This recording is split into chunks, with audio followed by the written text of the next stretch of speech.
Professor, você conheceu o Priscilau?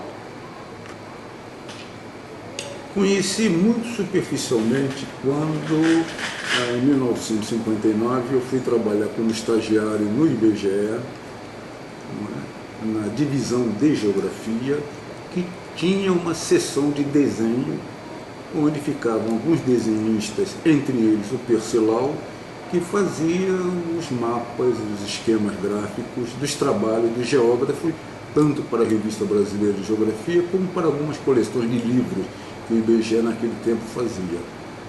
Nós não trabalhamos juntos, ele ficava em outro andar, eu via esporadicamente, nós não chegamos a nos falar, mas eu já sabia que ele era um grande desenhista e que fazia belíssimos trabalhos com bico de pena, não é, e que eram publicados na Revista Brasileira de Geografia como tipos e aspectos do Brasil, em que tinham paisagens regionais, tipos humanos, e o contato foi esse.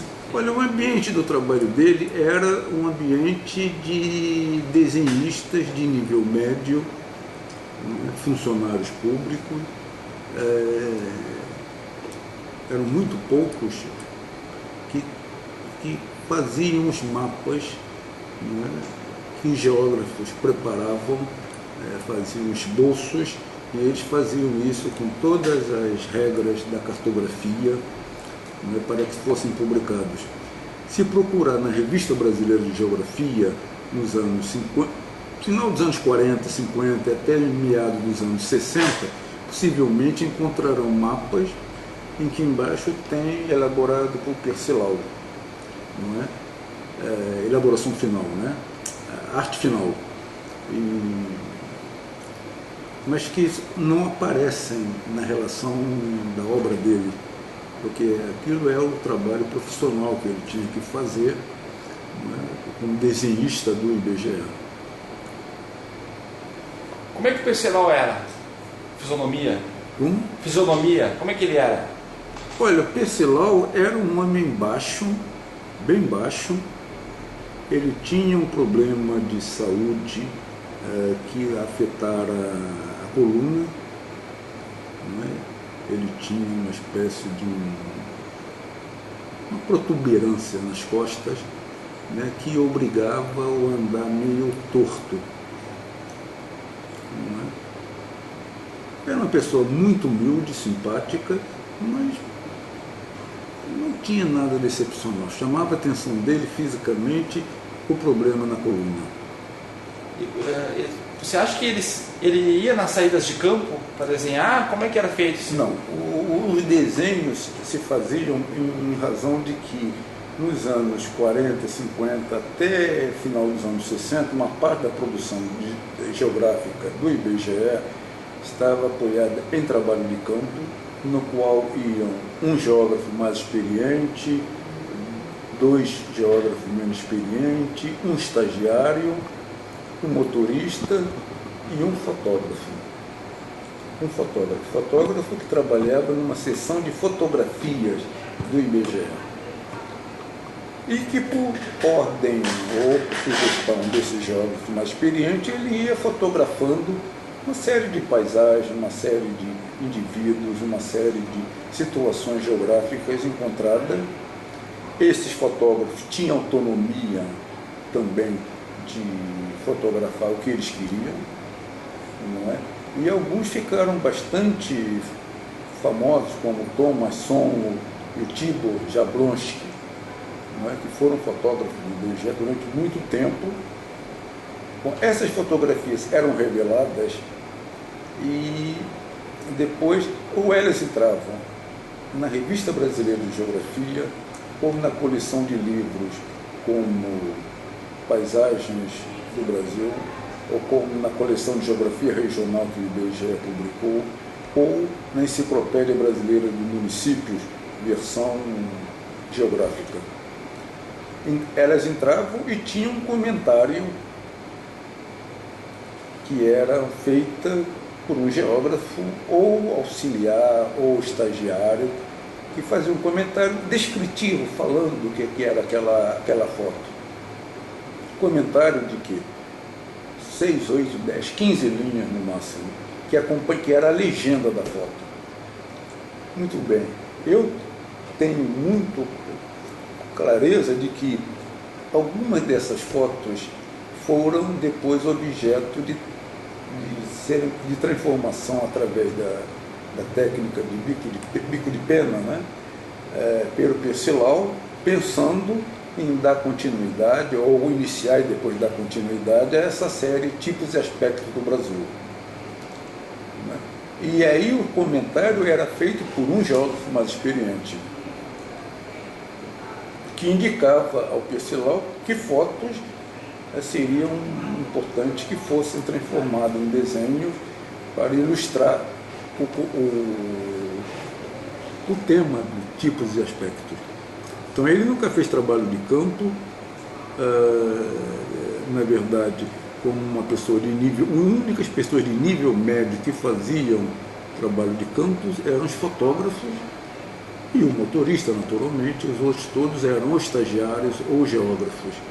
Alguns importantes que fizeram vários e vários trabalhos de campo. Então ele trabalhava em cima de fotos que lhe eram oferecidas por geógrafos que tinham interesse em mostrar uma casa de farinha, um engenho de aguardente, ou então uma fazenda de café, ou então uma estância gaúcha, para colocar isso como uma espécie de anexo da Revista Brasileira de Geografia. Se já tinha a foto, né, por que fazer com o bico de pena? Você chegava a discutir isso, sabia? Não tem... Olha, se já tinha foto, por que fazer essa série Tipos e Aspectos? Era uma política editorial da Revista Brasileira de Geografia a cada número ter um comentário de um tipo e aspecto acompanhado de uma gravura bico de pena em cima das fotos, como maneira de divulgação num momento, 1900, década de 40, 50 até 60, em que uma das funções do IBGE, sobretudo de sua divisão de geografia, era num mundo onde a geografia era muito limitada em termos de cursos de graduação e onde ainda não se conhecia muito bem o Brasil, uma política de divulgação do que é Brasil.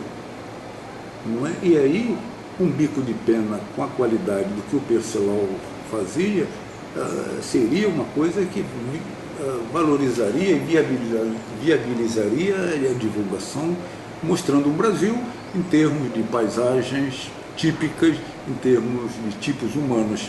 Era uma política editorial, não é, criada por uma geração de geógrafos que se sucederam na chefia do órgão que tomava conta da revista, mas que mantiveram o mesmo espírito. E depois esses tipos de aspectos foram reunidos num livro, né? Sim. Mas não era só ele que fazia, ou era só ele, no caso? O que? As fotos? Que fazia esses desenhos. Tinha o Barbosa Leite também. O Barbosa Leite fazia também, mas parece que o Percival era mais conceituado.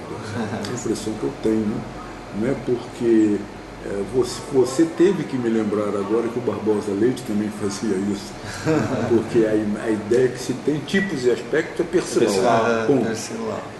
E o senhor chegou a ver ele fazer algum desses desenhos? Não, porque isso se fazia em lugares diferentes. Inclusive o IBGE, a divisão de geografia ocupava 4 andares de um prédio pequeno, não é? E a seção de desenho ficava num andar distinto, onde ficavam os geógrafos. Aonde que era esse prédio? Avenida Beira-Mar, 436, edifício Iguaçu. Era um edifício de apartamento construído na década de 30 e que depois foi transformado, foi comprado, alugado pelo IBGE para colocar ali a sua divisão de geografia. Isso durou até o início dos anos 80, talvez. Eu lhe perguntei se o senhor já tinha visto como ele fazia, porque a gente nessas descobertas que a gente está fazendo no processo do projeto, a gente tem notado que ele tem uma técnica apuradíssima, né? Uma riqueza de detalhes. Ele só com o preto em cima do branco ele consegue dar uma profundidade. E a gente está especulando para saber como é que será que ele desenhava. Será que ele desenhava em cima da foto, uma foto ampliada, ou será que ele observava? Eu tenho a impressão que ele tinha a foto do lado e em cima da foto ele reproduzia, certamente não de uma maneira mimética, mas introduzindo a sua sensibilidade, a sua própria interpretação. Sua interpretação sobre a foto, né? Possivelmente com alguma informação, mas eu creio que o Perceval tinha bastante autonomia, bastante sensibilidade de, em cima de uma foto, fazer a figura.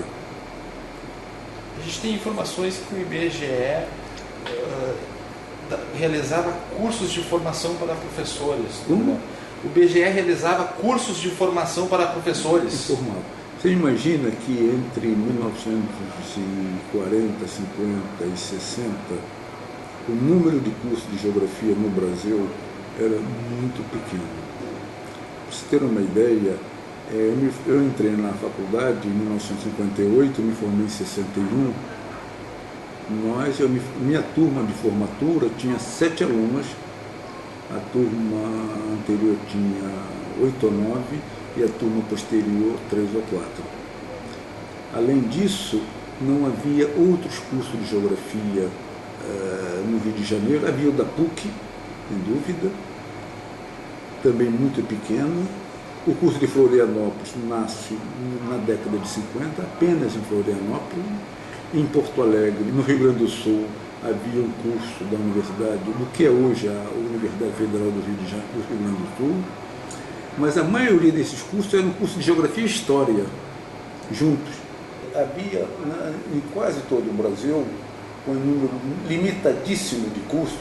Esses cursos só foram ampliados a partir de 68, com uma reforma universitária, em que se criou um número muito grande de cursos em universidades públicas. A maioria dos professores de ensino médio eram leigos. Não havia curso de geografia. Leigos. Alguns tinham curso de direito, outros cursos de jornalismo, porventura tivesse, ou não tinham nada.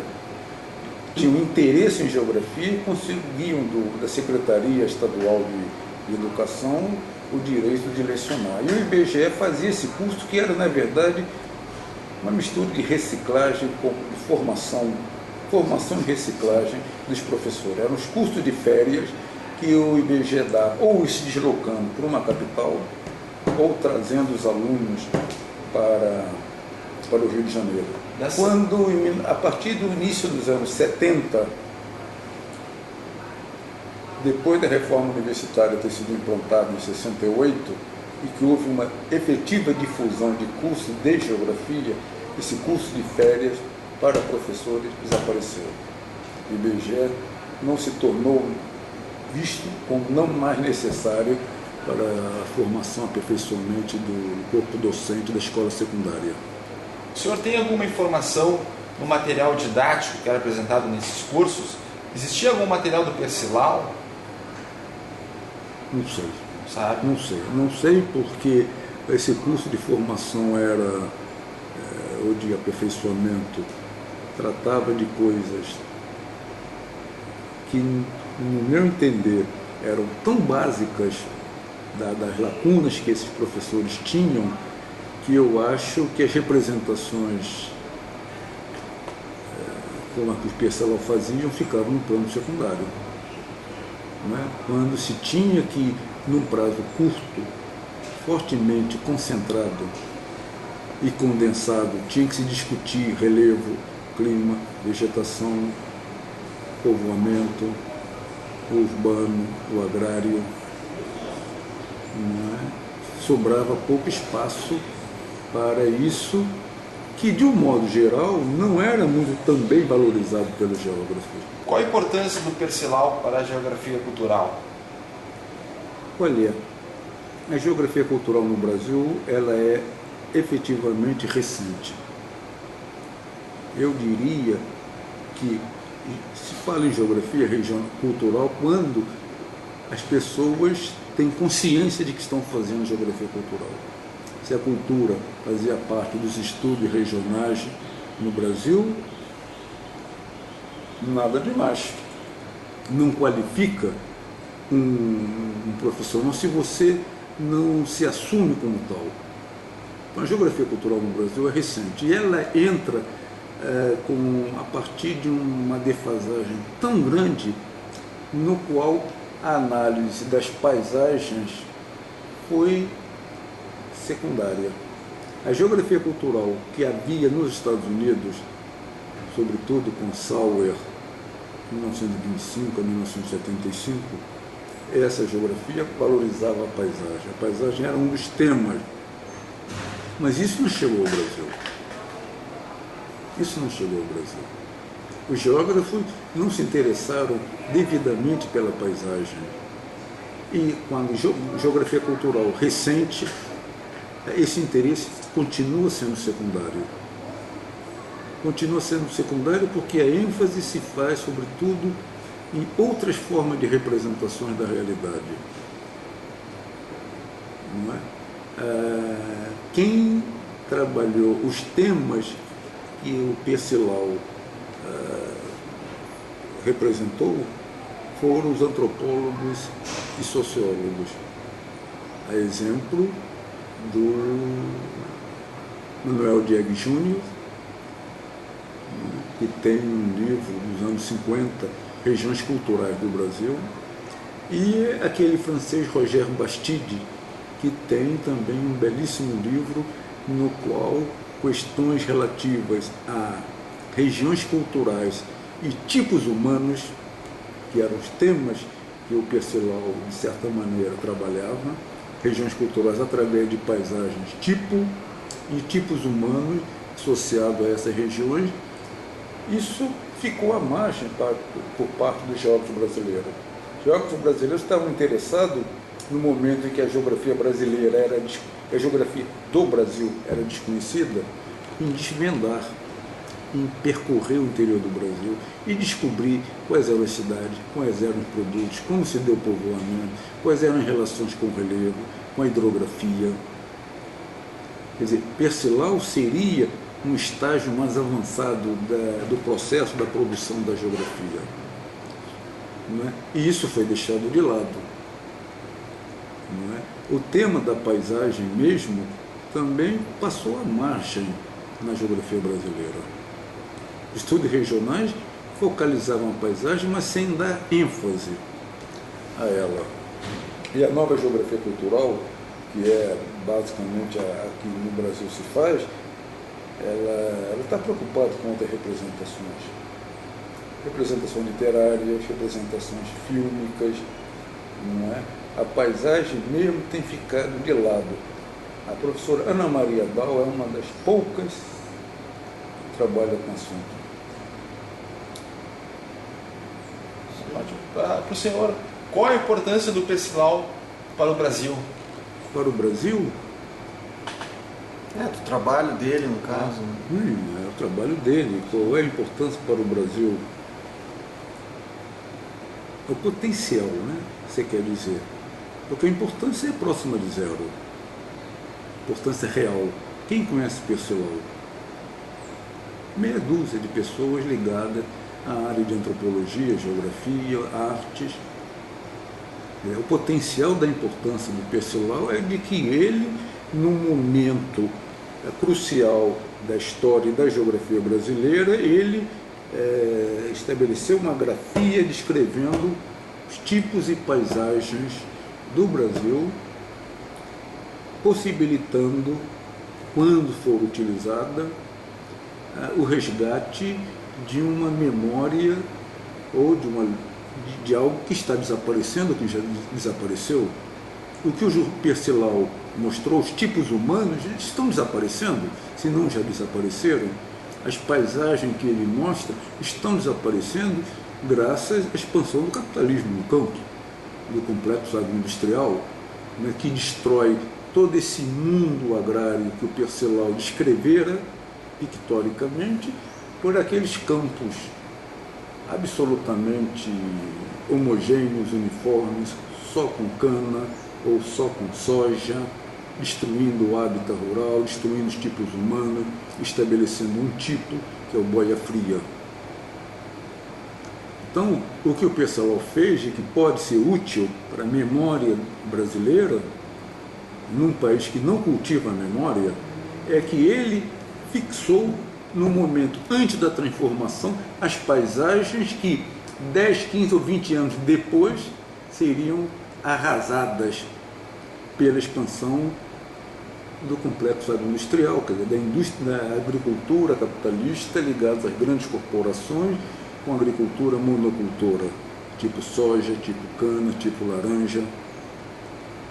Então Pessalao marcou, não é, um momento que antecedia essas transformações.